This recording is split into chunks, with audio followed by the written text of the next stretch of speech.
A special welcome back. It's still Prime Morning here. My name is Razak Musbao, and it's time for us to talk business, for us to talk money, to cost the money-making segment of the show. Every Monday we do this, and today we are privileged to have a man who, for almost 40 years now, he has been leading a company that has established itself as one of the finest when it comes to stationery in Ghana. It's been an incredible journey he's been on, and today we have, as I mentioned, the privilege of interacting with him to learn from him his many years of doing business and the lessons, the highs and the lows, and especially for many young people who have started your businesses, and for many of you who are even now thinking about starting business, what are the things that you need to consider to ensure a lasting enterprise? And today we have the privilege of speaking to Reverend Kennedy, who is the Chief Executive Officer of KIRF Ghana Limited. And that company, we just interacted with him, he said next year they're going to be 40 years. 40 years next year, 40 years. Do you know what do you mean 40 years? That's somebody's whole lifespan. And that's how long he's been running this business, and it's incredible. Reverend, it's such a privilege to be talking to you. Good morning, and how are we doing? Very, very fine. Good morning. It's a pleasure to be here this morning, and I've looked forward to this, and I'm glad that you brought this invitation. Thank you for this offer. Well, we are very privileged. I mean, next year, your company is going to be 40 years. And 40 years, meaning it started sometime in the 80s. 1986 to be precise. 1986 to be precise, yeah. And I'm wondering, clearly, the business environment in the 80s, far different from what we're experiencing now. And I'm curious, despite that environment within the time, what inspired you to start this journey? Passion. The need to provide solutions, the need to offer customers what will solve problems, added to the passion. The driving force has been a passion for excellence, passion for entrepreneurship, passion to be in business, passion to make a change, passion to make a difference. This is what set me on the trail of business in 1986, and I've been on it from 1986 to today. In just 1 minute, you mentioned passion about 5 times. Passion. Passion. I'm just wondering, there's so many young people who like to start business. So many young people like to start business, and if you interact with some of them, it does appear that money seem to take the lead. They want to make profit. They want to, because they see that this business is lucrative, so they venture into it, etc.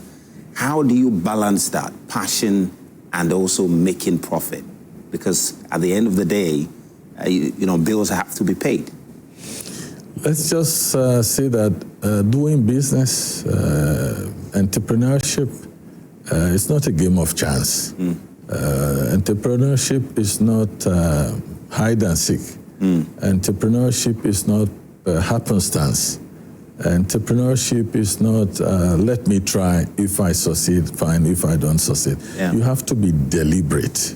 You have to be intentional in addition to the passion that you have.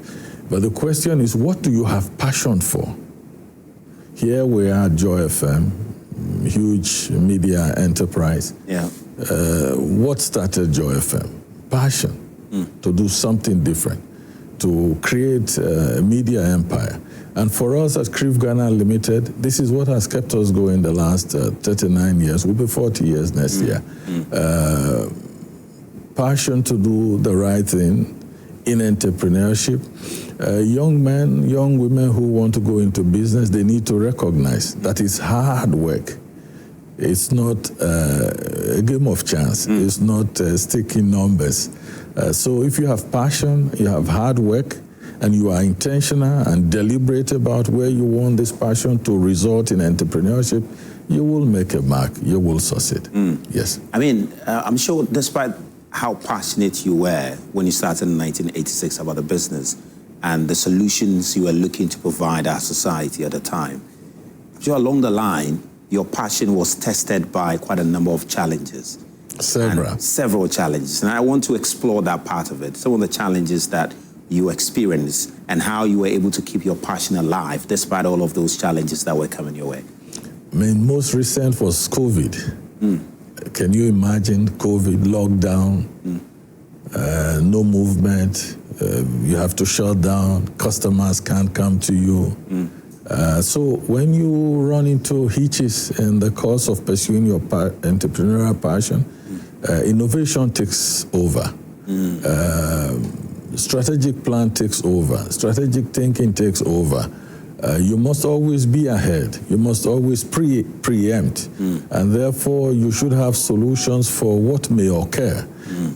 We started off KIRF Ghana Limited in 1986 by selling books. But somewhere along the line, the terrain changed.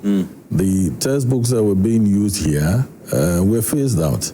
So what do you do with a business which is importing and distributing books? Those days we had English primary course, we had GSP maths, we had Lambert and Holderness in chemistry, we had Nelcon and Parker for physics. These were the books. And we were suppliers to every single bookshop in this country, KNUST bookshop, and we used to go even as far as Doma Hinkro to the Presbyterian bookshop in Doma Hinkro, University of Ghana bookshop, Legon, Cape Coast. But when the government changed the curriculum and the books changed, we moved into school and office stationery. So you must be strategic in your decision making. Don't forget that if you make the wrong decision, that can make or break your business.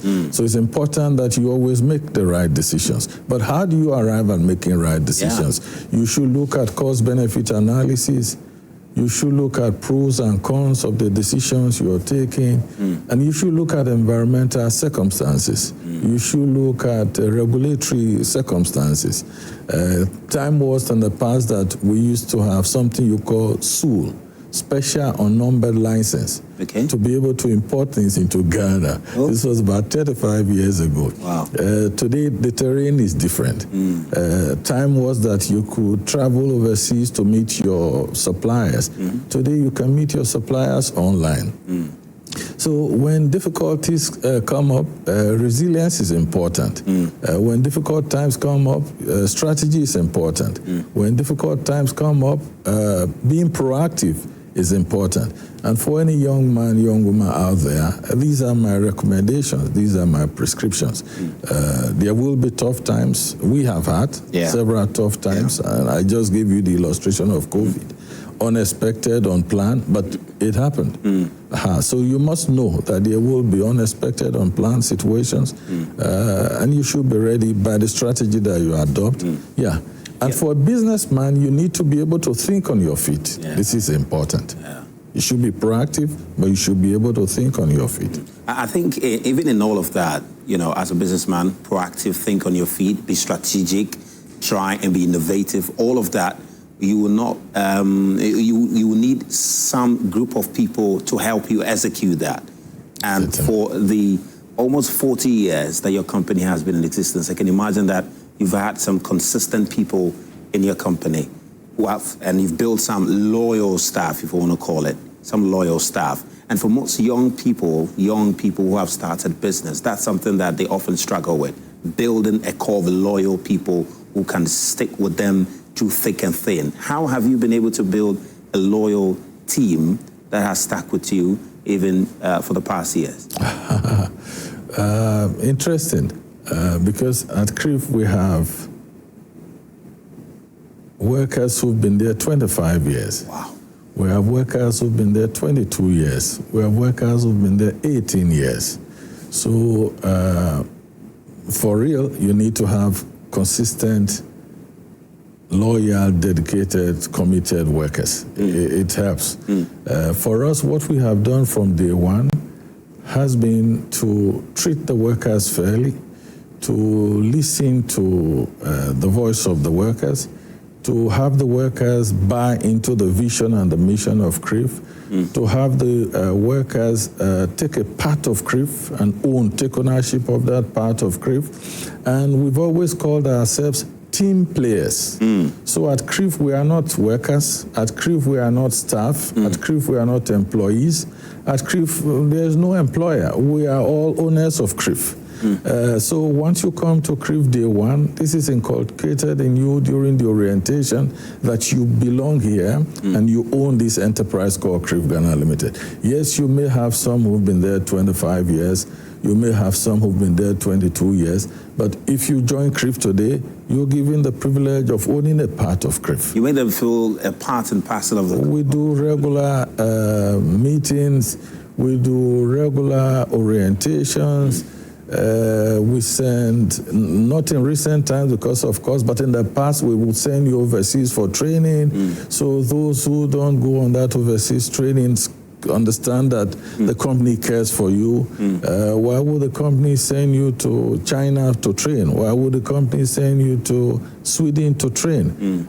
Because you are part of the business. I recall when we sent our head of engineering to Sweden, if you ask me to find Sweden on the map, I will have a difficulty. At the time. So here is an engineer going to Sweden on behalf of KIRF, and the executive chairman doesn't know what Sweden is. Amazing. And when we sent the engineer to Korea for training, I hadn't been to Korea. Wow. So it's not about an individual, if you like, founder of the business, but collectively.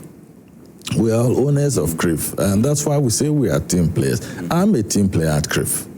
That's who I am. That's what I am at KIRF. And if you were working at KIRF, we will both be team players.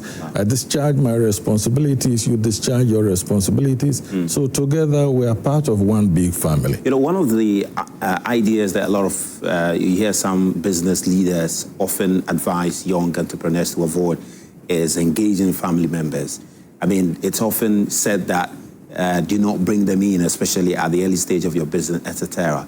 Is it entirely wrong? Is it an entirely wrong approach to sometimes get helping hands from family members? You know, people often cite their own experiences where some family members, they brought them in and instead of helping to grow the business, they almost become like the banana peel to the business.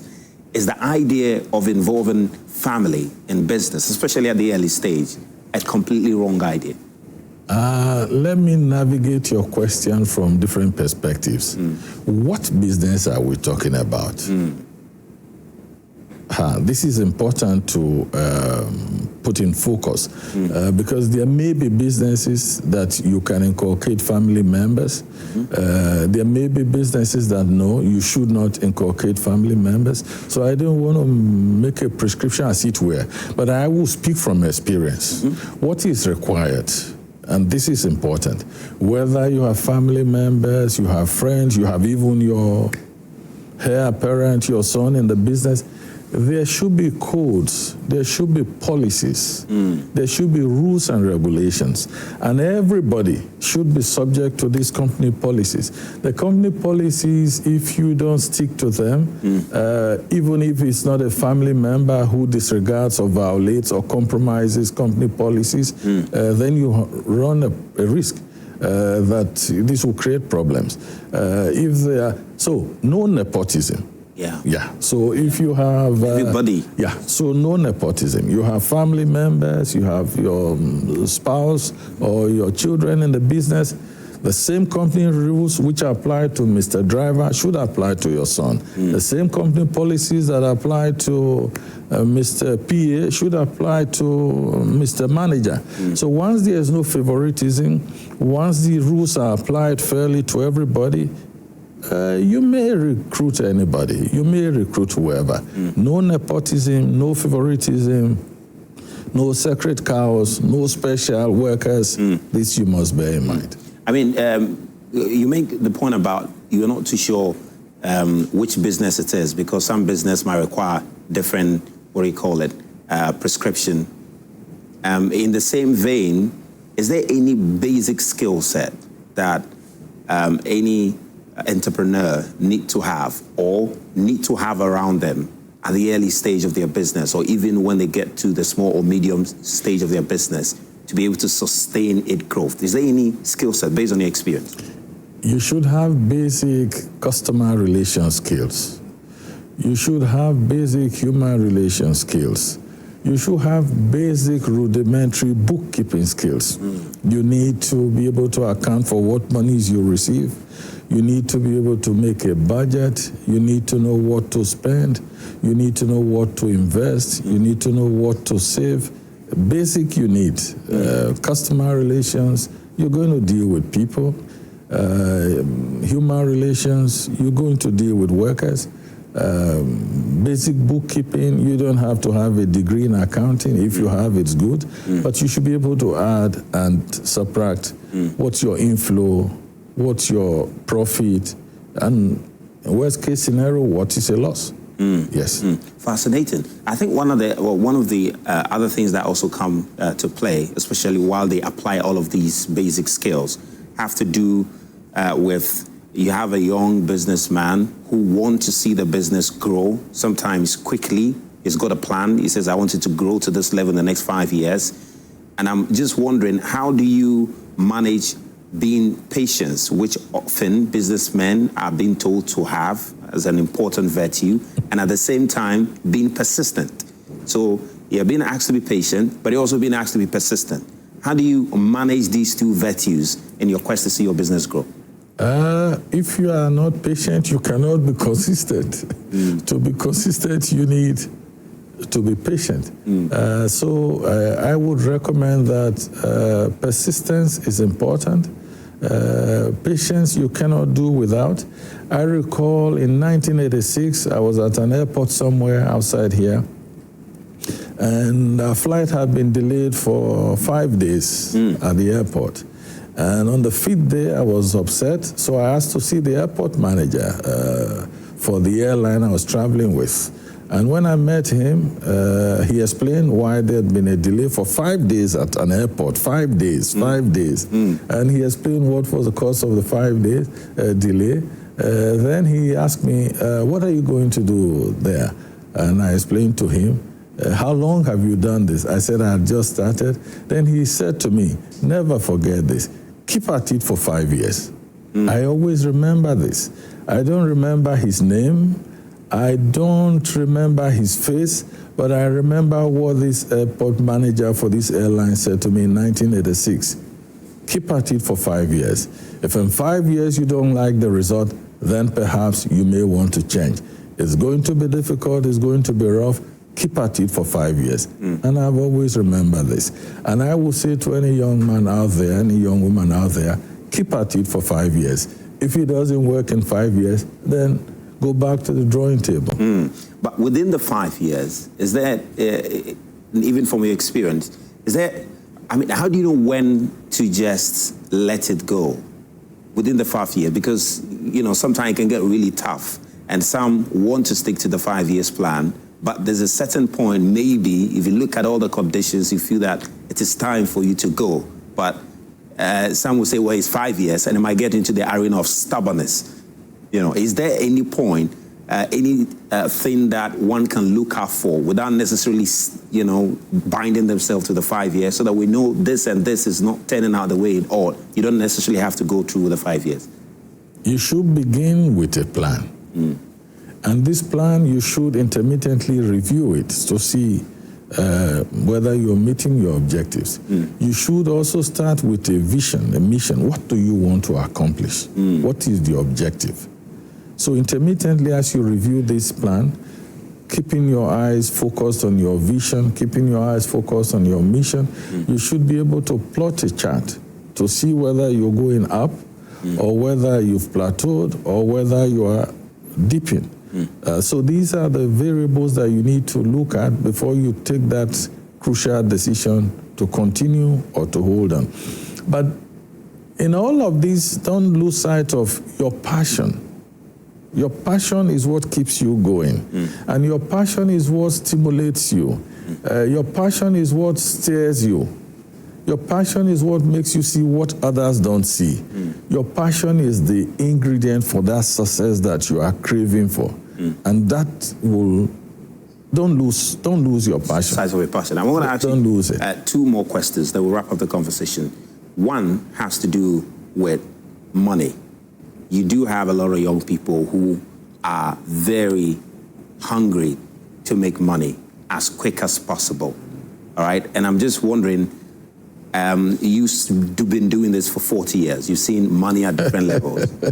I mean, for young entrepreneurs, I mean, how should they think about money, wealth and money? How should they think about it? What should be the mindset towards money?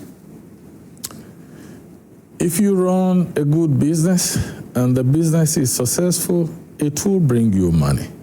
The simplest definition of business, which you may not find in the Harvard Business Review or in the Oxford Dictionary, is profit. That's what business is. You ask, what's the definition for business? Profit.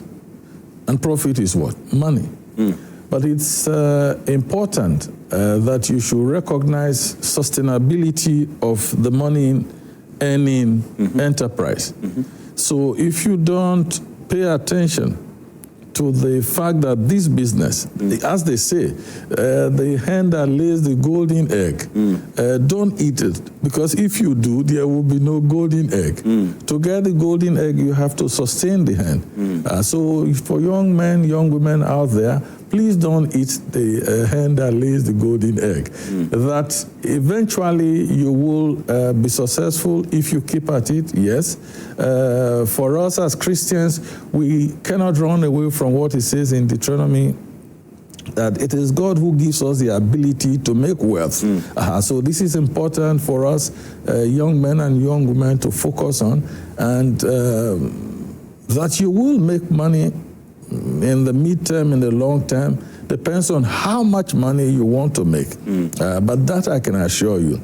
If your business does not get into the bracket of the businesses that have failed, if you can sustain it, if you can keep it running, you will make money. You just mentioned as Christians, and even made reference to the scriptures there. I mean, based on your personal experience, and maybe you can also reference it to advise many young people, the role of faith in business. How has faith, your faith, helped you in your journey as a businessman? And for many young people out there, what is the place of faith in their business? A few days ago, I was in a meeting somewhere, and I was asked the question, Reverend, you are a priest and you are a businessman also. How do you combine this? To be honest, for me, I've been in business nearly 40 years. The sweeter part of the 40 years, the more prosperous part of the 40 years, have been the period that we have paid additional attention to our faith in God. KIRF Ghana Limited started as a Christian organization. It has remained a Christian organization and will continue to remain a Christian organization. For us, we believe that God makes everything possible. No wonder the Bible says that with God, nothing shall be impossible. So for us at KIRF Ghana Limited, faith, our belief in God, is an integral part of the rules that guide what we do. And that's why we will not defraud anybody, because this is unchristian. That's why we will not sell shoddy products, because this is unchristian. We will not take your money in exchange for products that you will not use or benefit from, or products that do not bring value. This is unchristian. So for us at KIRF Ghana Limited, our faith has been pivotal in deciding what we do as a private enterprise. Awesome. Just finally, and hopefully we can do this in 1 minute. Started in the 80s, and your business has had to deal with a military government. You've had to deal with a very challenging government in You said that, period. I didn't say that. Then you've had to deal with democratic government also now. What will you say, finally, as an advice to many young business there? What kind of posturing do they have to, or what kind of relationship do you think every business needs to have with government to thrive? The Bible says, I go back to the Bible says you give to Caesar what belongs to Caesar and you give to God what belongs to God. If you run a business, please be in the lane of business. If you decide to veer from the lane of business to another lane I don't want to mention, but make sure you don't mix both.